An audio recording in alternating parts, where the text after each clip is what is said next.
came with a determination.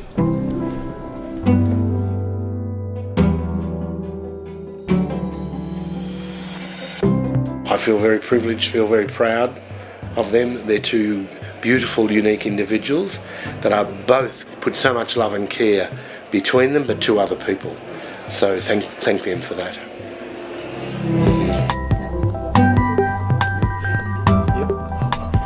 Well, Edie and Anne, this is a special gift for you from Apollo Bay with lots of love. And I could cry, but I won't.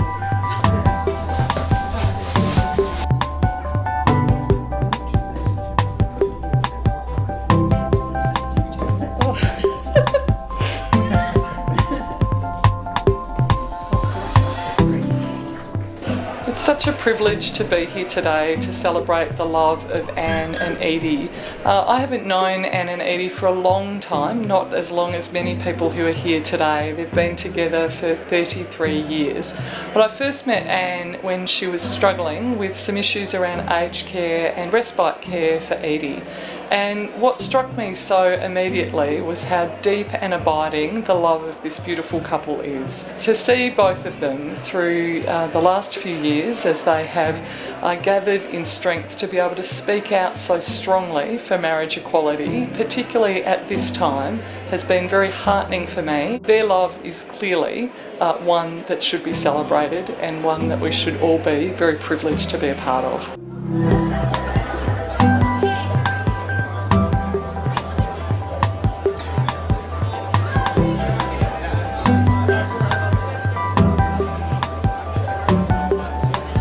Well, bravo. Yeah, well done. Yeah, transport something that could be a tragic burden that just poisons everything else, you know, till the very end.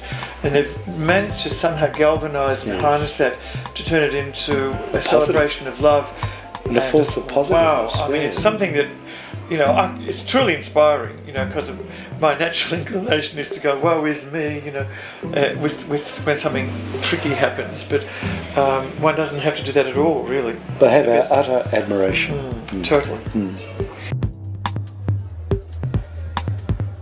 I hadn't realised that I'd carried hurt and perhaps deep down even feelings of rejection. It was very shaming to be a member of the LGBTI community 30, 40, 50 years ago. It's not something that you could openly talk about. The overwhelming responses to the invitation to our celebration of 33 years together is telling me that people genuinely wanted to acknowledge our relationship. And that level of acceptance and love just told me that times had completely changed. And I guess I knew that they had, but I hadn't really felt that. So the ceremony itself was that writ large, really. Couple of old towns. Anyone want a bid?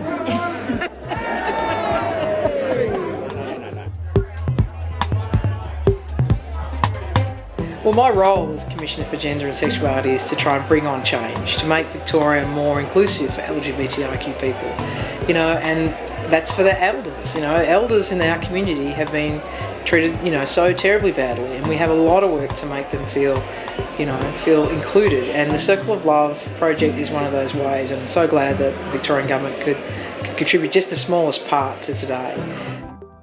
The fact that I was able to ask such a broad range of people from so many different aspects of our lives, and knowing that the fact that people were flying interstate and saying, oh, I saw the invitation and I just had to come.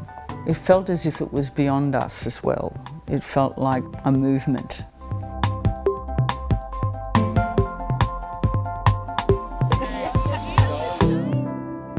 It's just lovely to be invited to the Circle of Love this afternoon. The love you can feel in the room out there is absolutely amazing for everybody. The LGBTI community, the people living with dementia out there.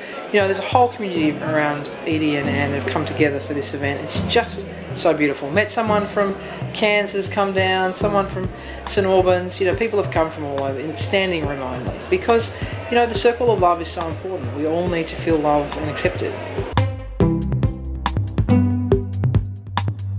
what this day means to me is, I think, again, it really has highlighted the importance that the support of family and friends have in any part of your life. A joyous occasion like this that actually turns kind of something like dementia, even though it's hard, we've been able to grow as couples, but we've also been able to grow as people, and it's only because of our relationship with other people. Makes love better. Yep.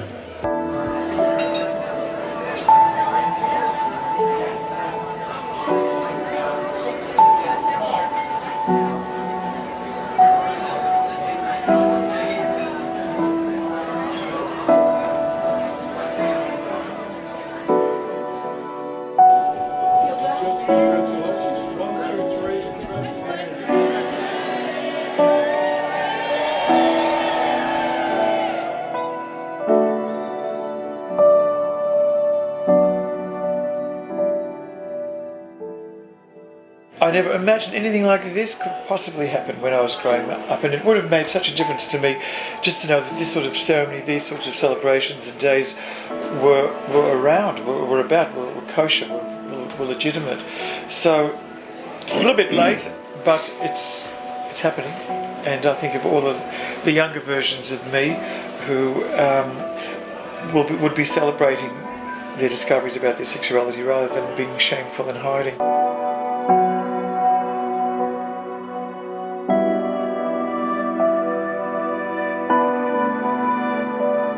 I think about what it was like for my grandmother when she left my grandfather in 1960 for another woman, and what it's like for me now, you know, and it's just so different.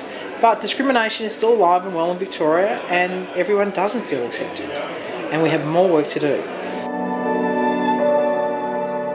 But I think probably the major issue around the ceremony was all those hidden things from way back that, you know, that got cleared, and to see the range of generations from a baby that's a few months old to people in their 80s and 90s genuinely joining in our celebration was something I could only have wished for once.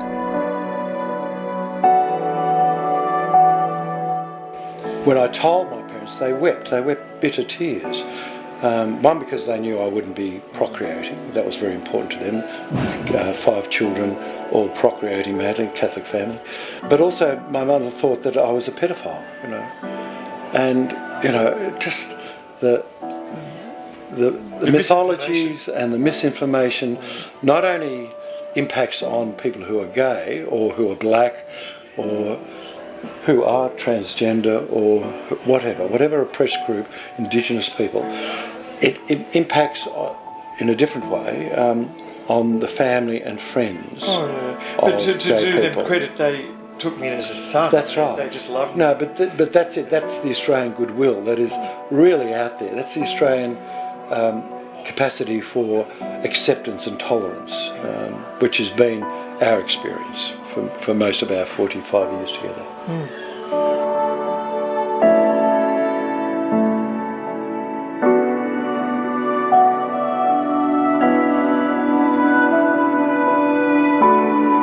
For God's sake, grow up and just, you know, let people get married. Love's love. Does it really matter, female, male? Just let people be happy.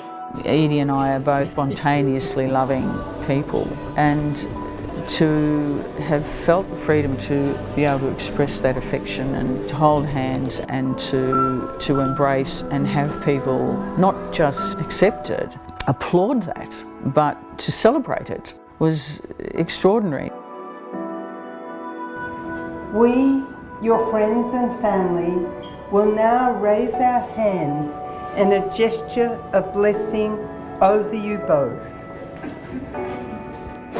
Anne and Edie, a blessing of joy.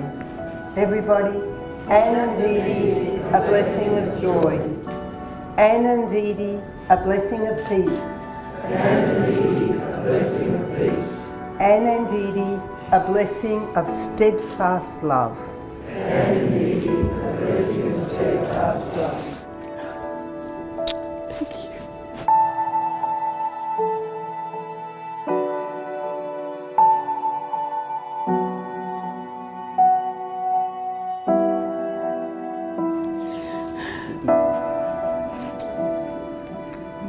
that's beautiful. Thank you so much.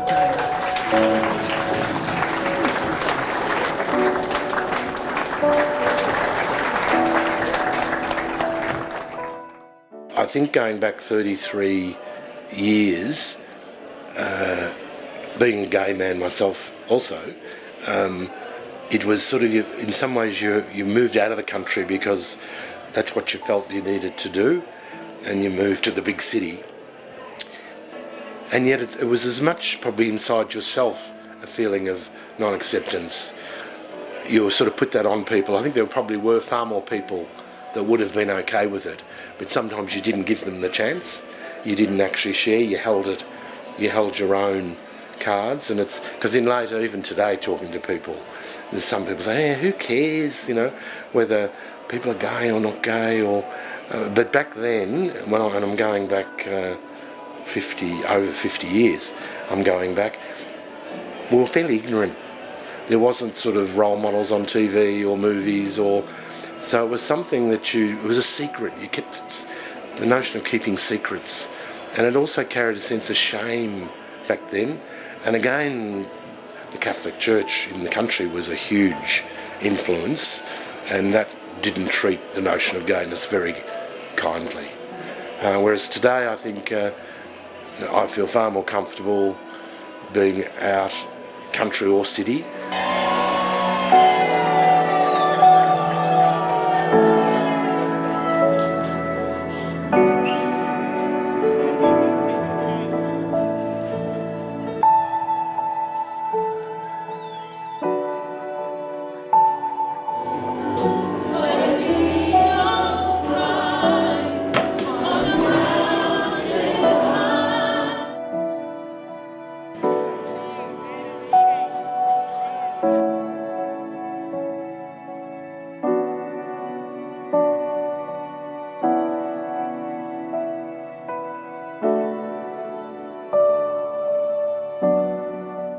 It's all about equality, and Anne and Edie and other same-sex couples are no different to anybody else, and should be afforded the same respect and opportunity.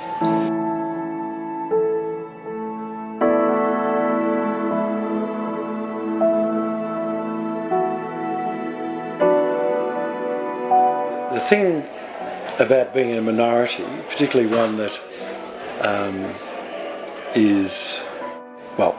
was illegitimate, illegal, and often despised, is not what you come across in life. Because I can honestly say, you know, I've never been called pufta in public. I've never been bashed. I've never been abused for being gay. People may not convey their sentiments, but there's nothing's ever been overt in my 45 years, 50 years of being an active gay man. It's what you do to yourself. It's the silences and the censorship that you apply to yourself that is the most destructive thing, that cuts off human potential. And Stephen mentioned the fact that you don't go to work and talk about what you did with your partner. So you self-negate to accommodate the oppressive environment. That's how it works. People have a right to have a choice to do what they have a right to have control over their lives. And we don't have a right to dictate to other people what they That's right. can or can't do. I really wanted Edie to have the time of her life. I wanted Edie to, enjoy the day like no other. And she did. And to see her conducting everyone in singing did bring tears to my eyes, because she felt really empowered, she felt really confident, she felt really happy.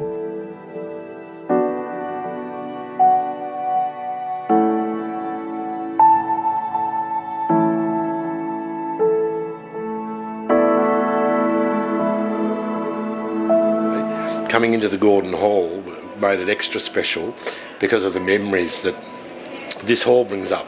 Because I can remember going back to kids' dances with Anne and dancing, and so there's a lot of memories that this place holds. But Anne and I actually, I've known Anne for over 63 years or so. We went through primary school together. I was 1 year ahead of Anne, and we were really close friends. Our parents were very close, Fred and Joyce and my mum and dad. We often shared card nights, parties. Sometimes we'd be cooking a roast lunch on a Sunday and they'd be cooking. We'd get together and combine it, and we'd have a combined roast lunch. So our friendship goes back a long way. And then Anne, she went off to study and went to New Guinea, and then when she came back to Melbourne we reconnected, and so our friendship has just grown from there. And Edie and I met Edie about 46 years ago, and I first had Edie as a student teacher when she did Teacher of the Deaf training. And so Edie and I sort of got very close friends. We worked in the same school for the deaf, and we become really close friends. And then through different social occasions, Anne and Edie met and crossed paths. I suppose early on, Anne wasn't really available early on, but we sort of knew that Edith had a thing for Anne. It was just lots of parties and dinner parties. And I suppose then there'd come a time when Anne was available. And I think we all noticed then that Edie had made up her mind that this was going to happen. And she holds her cards close to her chest, and she always did, but she was a very deep thinker, and sort of she'd only share every now and again, she'd share, but she obviously had a real thing for Anne. And she persisted. It didn't sort of happen like that, but Edith sort of persisted, and really their love grew. And Anne once Anne became ready again for a further relationship, I think Anne recognised in Edith someone of amazing loyalty and sincerity, trustworthy, that it just sort of happened from there and just grew from there. And they sort of become inseparable and really spent loads and loads of time together, and then moved in together. And before today I was thinking, I'd started writing down a list of qualities that Anne had and Edith had, and I suddenly looked at them and saw how much they had in common. And there was things like integrity, respect, trustworthiness, loyalty, honesty, sincerity, compassion, and they really just shared to me so many qualities that they were sort of naturally a good match. So when I got the email about this happening today, there was a sense of real excitement about it, but it was a sense of what a privilege to be part of sharing the celebration of having looked at that 33 years of the love growing between them, and even today to look at the love that exists between them is something you feel quite privileged to really be part of.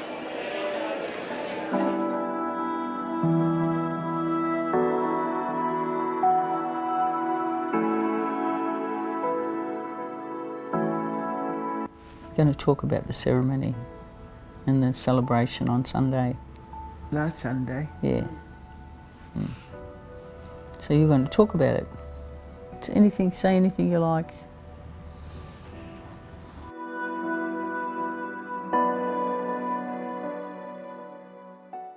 What was it like? Yeah, it was good. What was the best part of it? I don't know. Conducting, you know? Yeah, You loved that? yeah, it was good. What was it about it that you loved? I don't know. I just suddenly started doing it. And everyone joined in? Mm. You were making them sing? Yeah.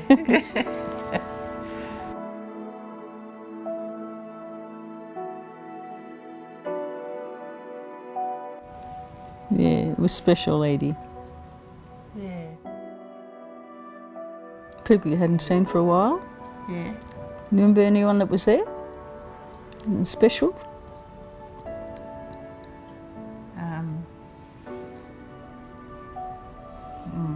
Lise and Beppy?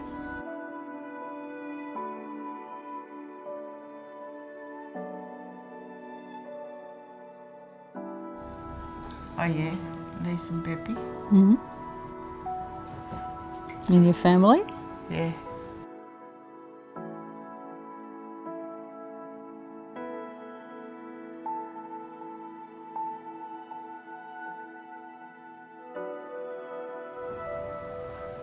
Mm. And Anne? Yeah, and me, obviously. Yes, just joking. My name is Joan Abrick, and I've known Anne for probably about 3 years as a result of that my husband had dementia, and he went to a dementia activity group, and Edie was in that group, and through that I met Anne and a couple of other ladies whose partners already all had dementia as well. Okay, well I met Anne through Anne and Edie through the support group as well, with Dennis and Dennis's journey. He had younger onset dementia, which was the Alzheimer's he had, but it all began with little things as well. We had our own farm fencing contracting business, and Dennis would do silly little things, forgetting he would walk down the fence line and forget what he went down there for. My husband took probably 2 years to diagnose. He's got frontal lobe dementia, so from about the age of 50 he sort of started becoming a bit withdrawn and just doing slightly odd things that were put down to stress and then depression and not coping with the farm and various things. Eventually we got to the same track of going off to Academy's clinic, and he was diagnosed with frontotemporal dementia when he was 53. We're getting to the probably enjoyable part of our life where our kids were finding their own ways in life, and we were looking forward to what we wanted to pursue in our lives. And I had been noticing a couple of times where John's memory was going, and I just thought it was post-60s and that type of thing, but then it was becoming a bit more serious. And so after the testing, of course, he was diagnosed with motor neuron with frontal temporal dementia. So we went on the journey of going with the doctors, and the diagnosis was the younger onset dementia at 60, and which was a kick in the gut. He didn't deserve that. I gotta get emotional. Sorry. Take your time. There were a lot of moments of laughter, of crying, but genuine, support and care for each other that made it possible for us to kind of keep going. And I think for us, we've just formed a bond that's just as strong as if we were sisters with one another. And while it's hard having him there, the place he is in for an institution does an amazing job, so I'm quite happy that he's safe and well cared for and not mistreated up there, and that's about as much as you can hope for, really. And I try to do the best I can. He can't really walk anymore, so we're sort of in the process of, we used to go for lots of walks and outings and stuff. Well, that's becoming a wheelchair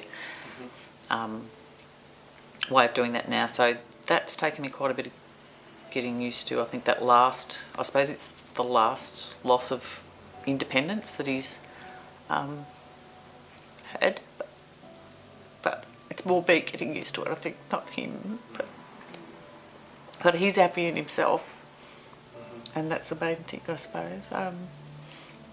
Getting the diagnosis was probably a relief, because it meant that there wasn't the questions of what it was and that doesn't mean that there still wasn't, I think, the disappointment that it also meant that some of the things that we would like to have done no longer were going to be possible. For us, it was a very lonely journey.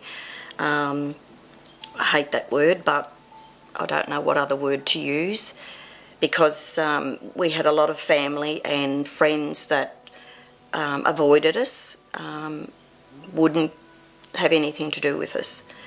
Backed right off, which was very sad for Dennis.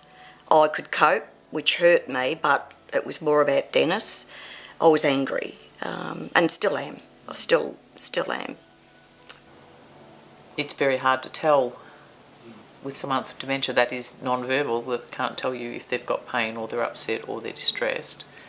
So you do make a lot of assumptions and probably try to make them on the positive side just to make myself feel better that he's okay. But insofar as I can tell, he's comfortable most of the time, I think. So I don't know, it's still very hard to walk out of there after you've been to visit, but we're not going to have them the way we originally had them, but at the same time we all feel so blessed that we had those years. Dennis, eventually I did all the best I could with Dennis for as long as I could. It was hard work with lifting and doing all that, and in the end I just couldn't do that. Broke my heart, but we had a family discussion and we... Sorry.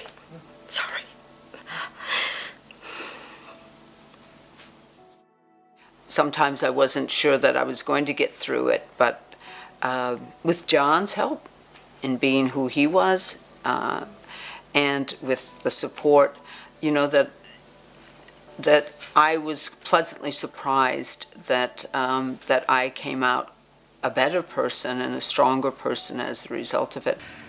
I'm a basically positive person, I suppose, so, and I have come to accept what's going on with Alistair, and I think we've all learnt that along the way, that you can only deal with what you've got, and you have to make the most of what you've got. And early on in Alistair's dementia, we did a lot of travelling, had a lot of experiences, did whatever we could whenever we could. As that progressed and he was less able to participate or cope with it, we just changed what we did. So I think you learn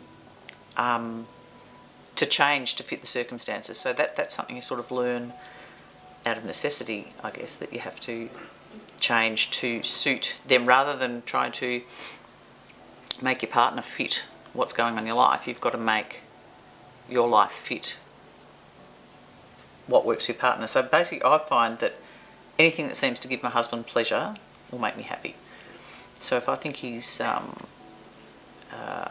uncomfortable or sad, or he looks miserable, because he does have that, I mean, he's not comfortable all the time, obviously nobody is, but I'll feel really sad. But if I go and see him and we have a nice time and he smiles and he seems happy, then I can cope all right. You think people with dementia, they just lose it all, but I think that there is still the person there. It's just they can't always do what they used to do, but they do it in a different way. And it was the hardest decision that I've had to make was putting Dennis into permanent residential care, which was fantastic. They were marvellous, but it was very tough, and he did deteriorate very, very quickly. He was there only for 9 months, and we were with him right till the last 4 days, and we watched Dennis pass away, which was pretty tough.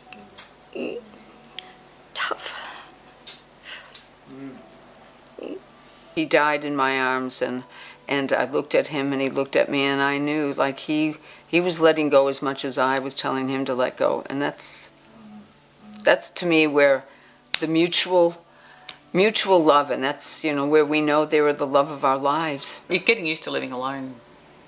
It takes a fair bit of time. That's pretty hard.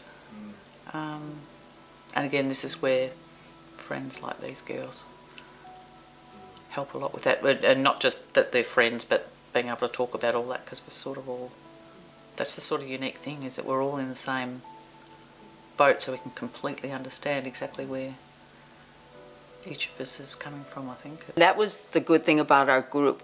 We could share those moments of where, like, I'd get frustrated with John where he didn't have that ability to back into a chair without feeling like he was going to fall, and I'd almost have to push him into the chair. And going with the group, I didn't feel guilty for having done that because I knew I wasn't purposely doing anything that was going to harm him. But we could share those painful part of our dealing with dementia. I'm slowly getting better, but I've still got a lot of hurt and anger with a lot of people, which is probably pretty bad for me, but it's wasted energy, but I can't help the way I feel. I'm trying to, we've got 3 beautiful grown-up daughters and I've got 8 beautiful grandchildren, and they keep me going. And I just love it. So, and they've been just a wonderful, wonderful support. I think for all of us that are dealing with partners with dementia it's a very lonely experience, and you get left, everybody drops off along the way. So that it's not, one, your partner loses out, which is the worst thing, because they're already losing everything they've got. They're losing their independence, their dignity, their way of life, their opportunity to do the things that they planned to do, which they now no longer can, and then they lose their family and friends potentially as well. Then there's I guess the thing that for all people with whatever disability they've got, that when you're in public don't necessarily understand. The whole experience with having to deal with John, with having dementia and the motor neuron, but the dementia. I mean, I was fortunate in the fact that where people said to me, oh my gosh, he got a double whammy, but yet I felt that his getting the dementia was really a blessing, because he was never frustrated that he no longer could do the things physically he could do. And he always had a smile and a handshake with everyone. And I think as a result of that, I knew he seemed to be comfortable in himself with what he had.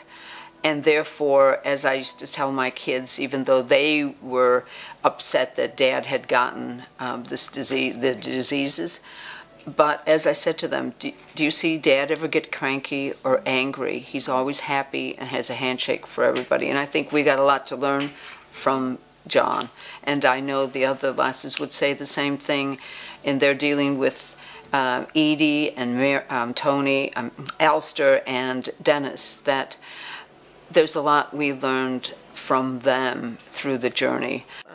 And I try and be happy and live, and I know Dennis would have wanted us to be happy and continue our life together as best we could or can, and that's what we're trying to do. So, yeah. What I would say is that to allow other people in your life to be part of that journey with you and your family, because I think it allows them to be better people too, and to experience it, so that if it ever happens to them, they realize that they don't have to hide in a corner, or their whole life is ended. That in fact it allows people to at least have experience, and so that might help them if anything happens. So, yes, no, and I think it's the journey's made me definitely a better person. I'm working through it now through Anne, through Tony, has given me a lot of strength, and through Joan, which we get together and we have a lovely chat, and I listen. And I try and improve myself for Dennis and the family. And I am getting there, but you have the dips, the ups and downs. And at the minute I'm having a down, and it's just the Christmas. This year it's tougher than last year, for some reason, for me. But I'm getting there. It more developed our relationship in a different way, that it actually even made it grow better, because we had to dig deeper to find those things that we thought weren't going to be part of our relationship, such as going through a disease and going through rough patch like that. But I think it made our relationship stronger, so that in that final moment that I know again that he let go for me as much as I let go for him. And what about the celebration? Did you enjoy that with all the ribbons? Mm.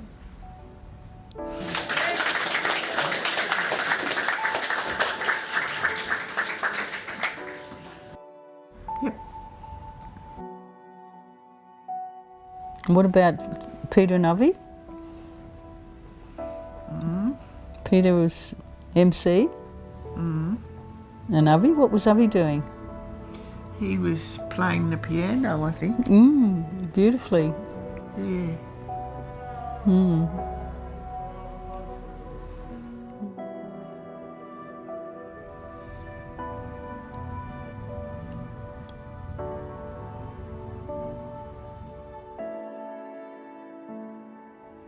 Remember how happy everyone was? Yeah, yeah.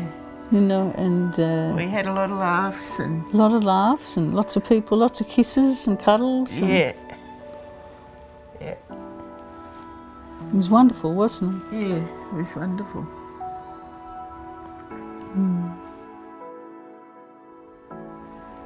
Still the same happy soul.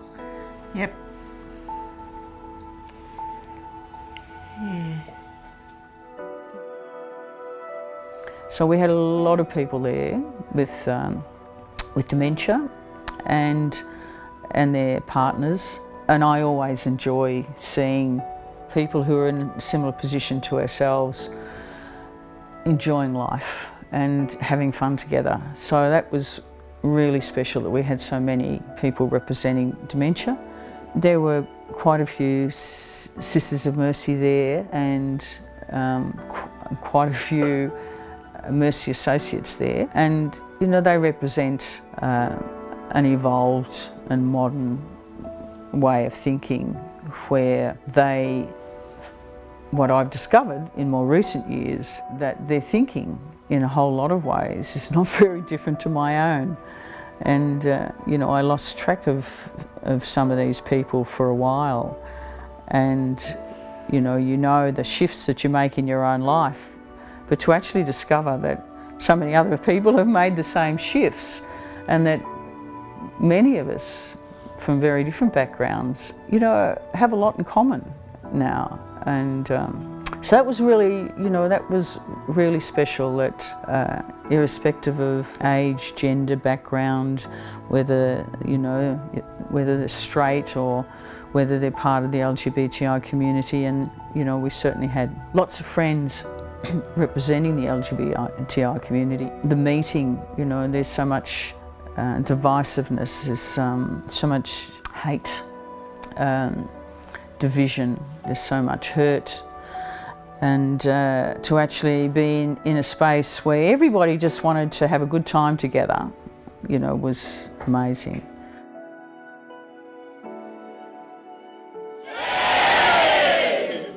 Thank you, everyone.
It's hard, isn't it? Yeah.